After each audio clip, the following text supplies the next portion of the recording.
BJP ಸಹವಾಸ ಮಾಡಿದ ಜೆಡಿಎಸ್ಗೆ ಎಂಎಲ್ಸಿ ಮರಿತಿಪ್ಪೇಗೌಡ ಮಂಗಳಾರತಿಯನ್ನ ಮಾಡಿದ್ದಾರೆ. ಬಿಜೆಪಿ ಮೊಸಳೆ ಇದ್ದಂತೆ ಈಗ ಜೆಡಿಎಸ್ನವರು ಸೇರ್ಕೊಂಡಿದ್ದಾರೆ ಅಂತ ಹೇಳಿರುವಂತದ್ದು.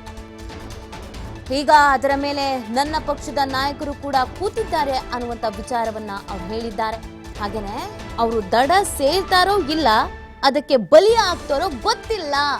ಇಲ್ಲಿವರೆಗೆ ಮೊಸಳೆ ಬಿಜೆಪಿ ಎಲ್ಲಾ ಮೀನನ್ನ ತಿಂದಿದ್ದೇ ಉದಾಹರಣೆ ಇದೆ ಅನ್ನೋದನ್ನ ಕೂಡ ಈ ಸಂದರ್ಭದಲ್ಲಿ ಅವರು ಹೇಳಿದ್ದಾರೆ.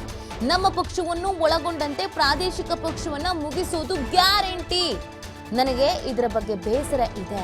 ಬಿಜೆಪಿ ಆಡಳಿತದ ಬಗ್ಗೆ ನನ್ನ ಧಿಕ್ಕಾರ ಇದೆ. ಸಿದ್ದರಾಮಯ್ಯಗೆ ಅವರ ಕಾಳಜಿಗೆ ನನ್ನ ಕೋಟಿ ಕೋಟಿ ನಮನಗಳು ಅಂತ ಹೇಳಿದ್ದಾರೆ. ಇವತ್ತು ನಮ್ಮ ನಾಡಿನಲ್ಲಿ ಈ ಕೋಮುವಾದಿ ಬಿಜೆಪಿ ಸಂಘದ ಜೊತೆಗೆ ನಮ್ಮ ಪಕ್ಷದ ನಾಯಕರು ಹೊರಟ್ಬಿಟ್ಟಿದ್ದಾರೆ. ನನಗೊಂದು ಬಹಳ ವ್ಯತ್ಯಾಸ ಆಗ್ತದೆ. ಇದು ಏನಾಗಿದೆ ಅಂದ್ರೆ ಸನ್ಮಾನ್ಯ ಸಭಾಪತಿಗಳೇ, ಇದೇನಾಗಿದೆ ಅಂದ್ರೆ ಇದು ದೊಡ್ಡ ಮೊಸಳೆ ಇದ್ದಂಗೆ ಭಾರತೀಯ ಜನತಾ ಪಾರ್ಟಿ.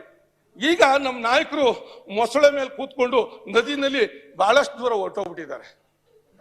ದಡ ಸೇರ್ತಾರ ಇಲ್ಲ ಬದುಕು ಬರ್ತಾರ ಅನ್ನೋದು ನನಗೆ ದೊಡ್ಡ ಚಿಂತೆ ಆಗಿದೆ. ನನ್ನ ಪಕ್ಷದ ನಾಯಕರಿಗೆ ನಾನು ಈ ಸಂದರ್ಭದಲ್ಲೂ ಕೂಡ ಶುಭ ಆಗ್ಲಿ ಅಂತ ಹೇಳಿ ಶುಭ ಕೋರ್ತೀನಿ ಅವ್ರಿಗೆ.